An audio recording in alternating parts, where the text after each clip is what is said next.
ஓம் குருவழியே ஆதி ஆதி, ஓம் குருமொழியே வேதம் வேதம், ஓம் குருவெளியே தீபம் தீபம், ஓம் குருபதமே காப்போ காப்போ. மெகா தொலைக்காட்சி நேயர்கள் அனைவருக்கும் கிருஷ்ணன் பாலாஜியின் பணிவான காலை வணக்கம். நேயர்களே, தேகம் சிறக்க யோகம், உச்சி முதல் பாதம் வரை ஒவ்வொரு உறுப்புகளையும் திடமாக நலமாக இயங்கச் செய்யக்கூடிய யோக நெறிமுறைகளையும் தன்னை உணரக்கூடிய யோக பயிற்சிகளையும் பார்த்துட்டு வரோம். இப்போ நாம் நலம் தரும் நாற்காலி யோகா, இது எல்லோருக்குமே நல்ல ஒரு பலனுள்ள வகையில் அமைந்திருக்கின்றது. அந்த வகையில் இப்போ இன்றைக்கு நம்ம பார்க்கக்கூடியது, ஒரு நாற்காலியில் அமர்ந்து கொண்டே நமது மூட்டுக்களை எப்படி நன்றாக இயங்கச் செய்வது. நிறைய நபர்களுக்கு இந்த ஜாயிண்ட் பெயின் சொல்லக்கூடியது மூட்டு வலி, அது சிறியவர்களுக்கும் இருக்குது, பெரியவர்களுக்கும் இருக்கின்றது. அப்போ அந்த மூட்டு வலி இல்லாமல் வாழ்வதற்கு அந்த ஜாயிண்ட் பெயினே இருக்கக்கூடாது. நமக்கு அந்த ஒவ்வொரு மூட்டு சவ்வுகளும் நன்றாக இயங்கணும். யோகாசனத்தில் பல வகையான கடினமான ஆசனங்கள் இருக்கின்றன.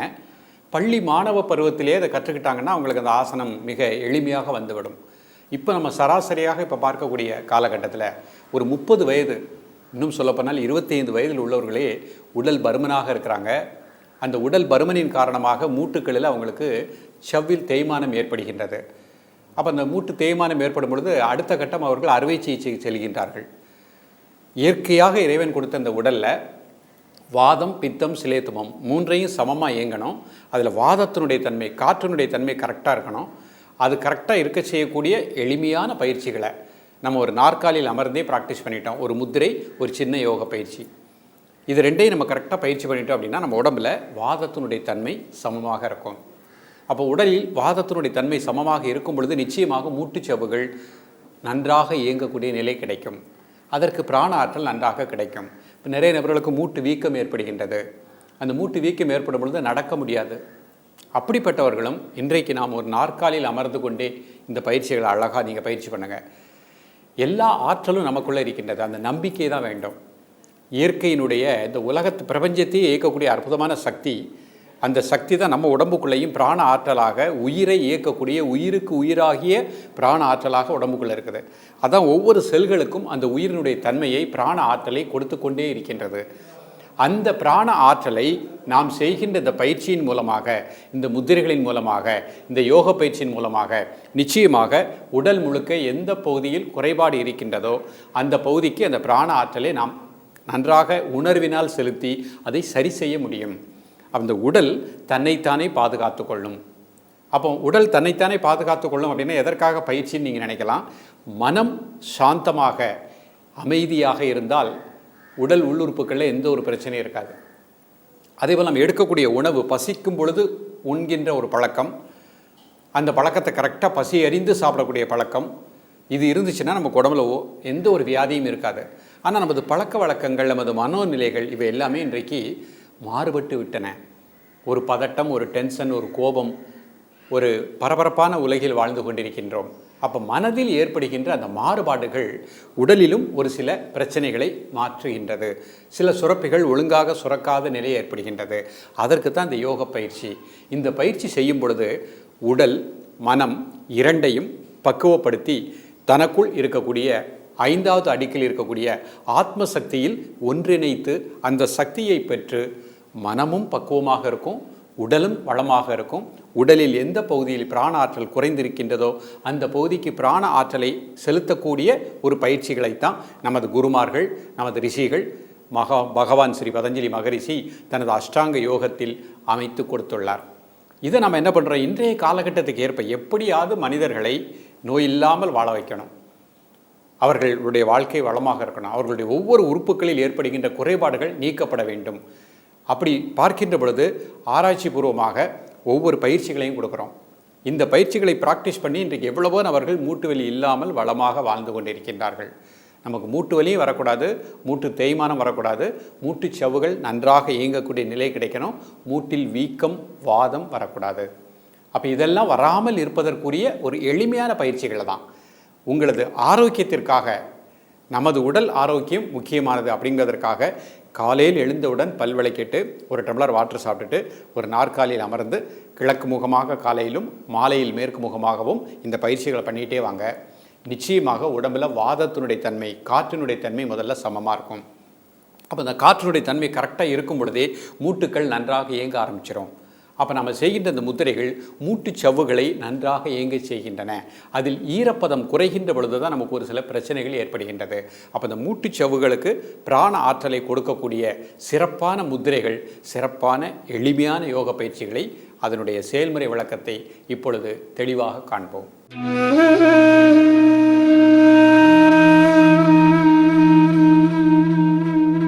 நேயர்களே, இப்பொழுது நம்ம மூட்டுச் சவ்வுகள் நன்றாக இயங்கக்கூடிய யோக பயிற்சிகளை பார்க்க போகிறோம். முதல்ல 2 முத்திரைகள் பார்க்க போகிறோம். முதல் முத்திரையாக அபான முத்திரை அப்படிங்கிற ஒரு முத்திரை பார்க்க போகிறோம்.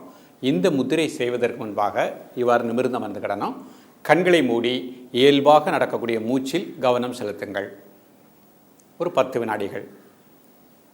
இப்போ பொறுமையாக கண்களை திறந்து கொள்ளுங்கள். 2 கைகளை இந்த மாதிரி வச்சுக்கோங்க. மோதிர விரல், நடுவிரல் அதனுடைய மையத்தில் பெருவிரல் வச்சுக்கோங்க. மற்ற 2 விரல்கள் தரையை நோக்கி வச்சுக்கோங்க. இது அபான முத்திரை. நம்ம உடம்புல இருக்கக்கூடிய அபான காற்று அது சரியாக உடலுக்குள் தங்காமல் கரெக்டாக இருக்க செய்யக்கூடிய ஒரு முத்திரையாக அது அமைகின்றது. காற்றினுடைய தன்மையை சரி செய்கின்றது. வாதத்தில் ஏற்படுகின்ற குறைபாடுகளை மாற்றுகின்றது. ஜீரண மண்டலம் நன்றாக இயங்கினா தான் நமக்கு மூட்டு சவ்வுகள் நன்றாக இயங்கக்கூடிய நிலை கிடைக்கும். அந்த ஜீரண மண்டலம் நன்றாக இயங்குவதற்கு உடம்புல காற்றினுடைய தன்மை கரெக்டாக இருக்கணும். இப்போ இந்த முத்திரையில் காலை, மதியம், மாலை 3 வேளையும் 5 நிமிடங்கள் சாப்பிடுவதற்கு முன்பாக பயிற்சி பண்ணுங்க. மிக நல்ல பலன் கிடைக்கும். பொறுமையாக ரிலாக்ஸ் பண்ணிக்கோங்க.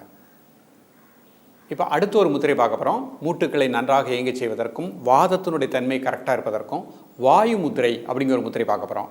இந்த முத்திரை செய்வதற்கு முன்பாக இவ்வாறு நிமிர்ந்து அமர்ந்துக்கிடணும். கண்களை மூடி இயல்பாக நடக்கக்கூடிய மூச்சில் கவனம் செலுத்துங்கள். ஒரு 10 வினாடிகள். இப்போ பொறுமையாக கண்களை திறந்து கொள்ளுங்கள். 2 கைகளை இந்த மாதிரி வச்சுக்கோங்க. ஆள்காட்டி விரலை நல்லா மடிச்சுக்கோங்க. அதனுடைய மையத்தில் கட்டை விரலை வச்சுக்கோங்க. மற்ற 3 விரல்கள் இந்த மாதிரி தரையை நோக்கி வச்சுக்கோங்க. இது வாயு முத்திரை. இதில் ஒரு சின்ன அழுத்தம் கொடுங்க. கண்களை மூடி இயல்பாக நடக்கக்கூடிய மூச்சில் கவனம் செலுத்துங்கள்.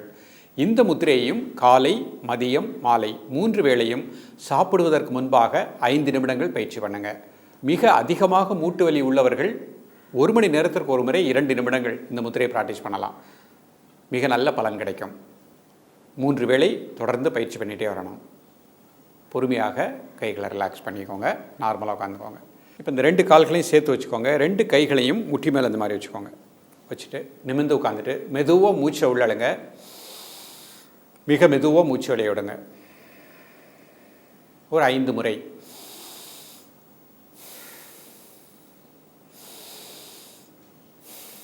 இது ஆழ்ந்த மூச்சு. எதற்காக இழுக்கிறோம்னா, நம்ம உடம்புல வாதத்தினுடைய தன்மை, உடலில் எந்த பகுதியில் பிராண ஆற்றல் குறைவாக இருக்கின்றதோ ஆழ்ந்த மூச்சு உள்ளெழுத்து வெளியிடும்பொழுது உடலில், மனதில் ஏற்பட்ட அந்த டென்ஷன், அந்த ஸ்ட்ரெஸ் உடலை விட்டு வெளியேறிடும். நுரையீரலுடைய இயக்கம் கரெக்டாக இருக்கும். நல்ல பிராண ஆற்றல் உடல் முழுக்க பெறும். அப்போ 5 முதல் 10 முறை அந்த மாதிரி மூச்சை உள்ளெடுத்துட்டு இந்த 2 உள்ளங்கைகளையும் முட்டி மேலே வச்சுருக்கோம். இதில் அப்படியே ஒரு கிளாக் வைஸ் ஒரு அப்படியே அழுத்தம் கொடுக்குறோம். அது மாதிரி ஆன்டி கிளாக் வைஸ் அப்படியே ரொட்டேட் பண்ணுறோம். நல்லா உள்ளங்கையினால் அந்த முட்டி மேலே clockwise, anti clockwise ஒரு அழுத்தம் கொடுக்குறோம். நம்ம கைகளில் நம்ம உடம்புல இருக்கக்கூடிய அற்புதமான ஆற்றல் எல்லாமே கை விரல்களுக்குள்ளே தான் இருக்குது. அப்போ இந்த பெரியவர்கள், மகான்கள் ஆசீர்வாதம் பண்ணுறது கூட கையை வச்சு பண்ணுவாங்க. எதற்கான இந்த இடத்துல நம்ம உடம்பில் இருக்கக்கூடிய ஒட்டுமொத்த பிராண ஆற்றல், ஆத்மசக்தியினுடைய குவிப்பு இங்கே இருக்கின்றது. அப்போ இது 2 என்ன பண்ணுறோம், முட்டி மேலே வைக்கிறோம். வைக்கும் பொழுது நல்ல பிராண ஆற்றல் அந்த முட்டுக்களுக்கு நன்றாக செல்கின்றன. அதற்குள் இருக்கக்கூடிய சவ்வில் இருக்கக்கூடிய அந்த ஈரப்பதம் குறைவாக இருந்தாலும் இதை கை வைத்து நாங்கள் நல்ல ஒரு massage clockwise, anti clockwise கொடுத்துட்டே இருக்கும் பொழுது அதனுடைய இயக்கம் சிறப்பாக இருக்கும். இப்போ அடுத்து ஒரு சின்ன பயிற்சி பண்ண போகிறோம். 2 கைகளையும் சேர் பிடிச்சிக்கோங்க. முதல்ல வலது கால் மட்டும் ஸ்ட்ரைட்டாக நீட்டிக்கோங்க நேராக. 1 2 3 4 5 6 7 8 9 10 மெதுவாக காலை போட்டுக்கோங்க. இப்போ அடுத்த கால் நேராக நீட்டிக்கோங்க. 1 2 3 4 5 6 7 8 9 10 ரிலாக்ஸ் பண்ணிக்கோங்க. இப்போ உங்களுடைய முட்டி மேலே ஒரு கை வச்சுக்கோங்க. வச்சுட்டு அந்த காலை அப்படி ஸ்ட்ரைட்டாக வச்சுக்கோங்க. 1 2 3 4 5 6 7 8 9 10 ரிலாக்ஸ் பண்ணிக்கோங்க. அடுத்த காலில் முட்டி மேலே கை வச்சுக்கோங்க. அந்த உள்ளங்கையில் நல்ல ஒரு அழுத்தம் கொடுங்க. கொடுத்துட்டு காலை ஸ்ட்ரைட்டாக வச்சுக்கோங்க. 1 2 3 4 5 6 7 8 9 10 ரிலாக்ஸ் பண்ணிக்கோங்க. மீண்டும் 2 கைகளையும் முட்டி மேலே வச்சுக்கோங்க. அப்படியே கிளாக் வைஸ், அதே மாதிரி ஆன்டி கிளாக் வைஸ். ஒரு சின்ன லைட்டாக ஒரு ஹீட் வரும், அந்த அளவுக்கு அதை clockwise anti clockwise 2 பக்கம் மாற்றி மாற்றி ப்ராக்டிஸ் பண்ணிக்கோங்க. இப்போ 2 கை முட்டி மேலே வச்சுக்கோங்க, நிமிர்ந்து உட்காந்துக்கோங்க. கண்களை மூடி உங்களது உணர்வை அந்த மூட்டு 2 மூட்டுகளையும், வலது மூட்டு இடது மூட்டு 2 மூட்டுலையும் மனக்கண்ணால் உங்கள் உணர்வை அப்படியே வைங்க. மனம் எங்கே செல்கின்றதோ அங்கே தான் நமது மூச்சு, நமது பிராணனும் செல்லும். அப்போ மனசுனால் எனது மூட்டுக்கள், அந்த மூட்டுக்களுக்குள் இருக்கக்கூடிய அந்த சவ்வுகள் நன்றாக பிராண சக்தி பெற்று நன்றாக இயங்குகின்றது. அதில் எந்த ஒரு குறைபாடும் இல்லை. மனசுனால் அப்படியே நினச்சிட்டு இந்த கைகள் 2ஐயும் அந்த உணர்வை அப்படியே ஸ்ப்ரெட் பண்ணுங்கள். வலது மூட்டு இடது மூட்டு அதற்குள் இருக்கக்கூடிய சவ்வுகள் சிறப்பாக அழகாக இயங்குகின்றன. அதில் எந்த குறைபாடும் இல்லை. ஒரு 3 முதல் 5 முறை மனதிற்குள் அதை அப்படியே சொல்லிவிட்டு அந்த உணர்வை மட்டும் அந்த மூட்டுகளை நல்லா ஸ்ப்ரெட் பண்ணுங்கள். 1 நிமிடம். இப்போ மீண்டும் மெதுவாக மூச்சை உள்ளழுங்க, மிக மெதுவாக மூச்சு வெளியே விடுங்க. மூச்சு வெளியே விடுகின்ற பொழுது உங்கள் உணர்வு நல்ல அந்த 2 மூட்டுக்களுக்குள்ளும் நல்ல ஒரு பிராண ஆற்றல் செல்வதாக எண்ணிக்கிடணும்.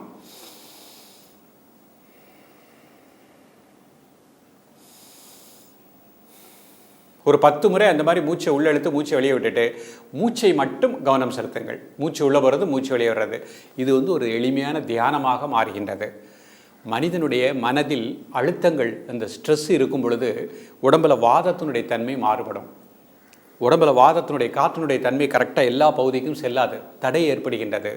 காரணம் மனதில் ஏற்பட்ட அழுத்தங்கள், மனதில் ஏற்பட்ட இந்த ஸ்ட்ரெஸ்.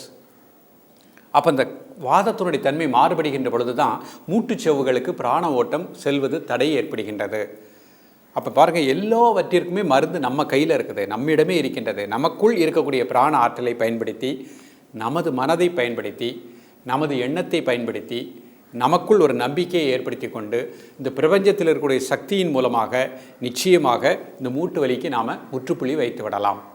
அப்போ இன்றைக்கு கற்றுக் கொடுக்கக்கூடிய இந்த பயிற்சிகளை நீங்கள் தொடர்ந்து காலை மதியம் மாலை மூட்டு வலி உள்ளவர்கள் 3 வேளை பயிற்சி பண்ணுங்கள். இப்போ எனக்கு மூட்டு வலியே இல்லை, நல்லா திடமாக இருக்கிறேன், நிறைய கார்ப்பரேட் கம்பெனியில் வேலை பார்க்குறீங்க, ஒரே இடத்தில் அமர்ந்து பல மணி நேரம் நீங்கள் கம்ப்யூட்டரில் ஒர்க் பண்ணுறீங்க, லேப்டாப்பில் ஒர்க் பண்ணுறீங்க.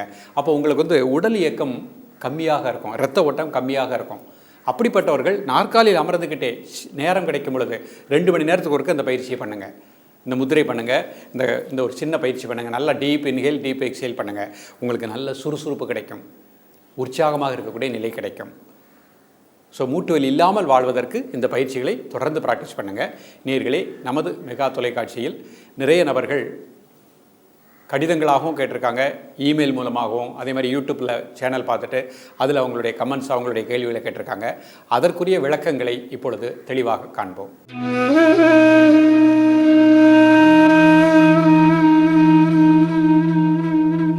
நேயர்களே, சுபாஷ் சந்திரபோஸ் அவங்க கழுத்து வலி இருக்கின்றது, நரம்பு பிரச்சனை இருக்கின்றது, முதுகிலே ஒரு சின்ன எரிச்சல் இருக்கின்றது, இதற்கு என்ன தீர்வுன்னு கேட்டிருக்காங்க.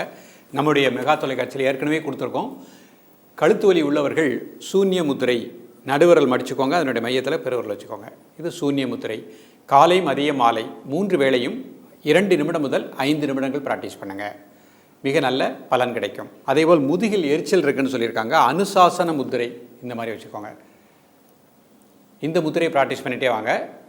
2 நிமிடம் முதல் 5 நிமிடங்கள் காலை மதியம் மாலை 3 வேளையும் ப்ராக்டிஸ் பண்ணுங்கள். மிக நல்ல பலன் கிடைக்கும். கலைவாணி அப்படிங்கிறவங்க கர்ப்பிணி பெண்கள் செய்ய வேண்டிய யோக பயிற்சிகள் என்னென்னு கேட்டிருக்காங்க. பொதுவாகவே கர்ப்பிணி பெண்கள் பெரிய பெரிய ஆசனங்கள் எல்லாம் பண்ண வேண்டாம். அவர்களை பொறுத்த மட்டுக்கும் மனசு சாந்தமாக இருக்கணும், டென்ஷன் இல்லாமல் இருக்கணும். இருந்தாலே நிச்சயமாக நார்மல் டெலிவரி ஆகும். அப்போ சின்முத்திரை, நாற்காலியில் அமர்ந்துக்கிட்டே பயிற்சி பண்ணலாம். இது சின்முத்திரை. இந்த முத்திரையில் அமைதியாக மூச்சை உள்ளெடுத்து மெதுவாக மூச்சு வெளியே விடுங்க. இப்போ நம்ம நலம் தரும் நாற்காலி யோகான்னு கொடுத்துட்டு வரோம். இந்த சேர் யோகாவில் சின்ன சின்ன பயிற்சிகள் தான் கொடுக்குறோம். அந்த சின்ன சின்ன பயிற்சிகளை ஒரு கால் மட்டும் ரைஸ் பண்ணுறது, அந்த மாதிரி பயிற்சிகளையும் நீங்கள் தொடர்ந்து ப்ராக்டிஸ் பண்ணலாம். அதேபோல் முகுள முத்திரை கர்ப்பிணி பெண்களுக்கு மிக நல்ல பலன் கிடைக்கும். இந்த மாதிரி கைகளை வைத்து சாதாரண மூச்சில் ரிலாக்ஸாக இருங்க. இதில் 2 நிமிஷம் இருங்க. ஆதி முத்திரை மிக நல்ல பெனிஃபிட் கிடைக்கும். கண்களை மூடி உங்கள் ஒரு சங்கல்பம் எடுத்துக்கோங்க, நிச்சயமாக எனக்கு சுகப்பிரசவம் தான் உண்டாகும், அதற்கு தக்கன எனது உடல் உள்ளுறுப்புகள் மனம் எல்லாமே நன்றாக இயங்குகின்றன. ஆழ் மனதில் ஒரு சங்கல்பம் எடுத்துக்கோங்க. நேரம் கிடைக்கின்ற பொழுதெல்லாம் சின்முத்திரையில் மெதுவாக மூச்சை உள்ளழுங்க, மிக மெதுவாக மூச்சை வெளியிடுங்க. நெற்றி புருவ மையத்தில் அந்த மூச்சை மட்டும் ஒரு 5 நிமிடம் அப்படியே கவனம் செலுத்துங்கள். கர்ப்பிணி பெண்கள் அந்த காலகட்டத்தில் மனதை சாந்தமாக வச்சுக்கிடணும், நல்ல உணர்வோடு இருக்கணும், மகிழ்ச்சியாக இருக்கணும். இந்த 3 உங்களுக்கு இருந்துருச்சு அப்படின்னா நிச்சயமாக உங்களது உணர்வு தான் அந்த உங்களுக்குள் இருக்கக்கூடிய குழந்தையினுடைய உணர்வாக மாறுகின்றது. அப்போ நீங்கள் சாந்தமாக மனம் படபடப்பு இல்லாமல் மகிழ்ச்சியாக இருப்பதற்கு இந்த முத்திரைகளை பண்ணிக்கோங்க. தியானம் மிக நல்ல மருந்து. சின்முத்திரையில் நேரம் கிடைக்கின்ற பொழுதெல்லாம் மூச்சில் கவனம் செலுத்துங்கள், மிக நல்ல பலன் கிடைக்கும். தொடர்ந்து ப்ராக்டிஸ் பண்ணுங்கள். மீண்டும் சந்திப்போம். நன்றி, வணக்கம்.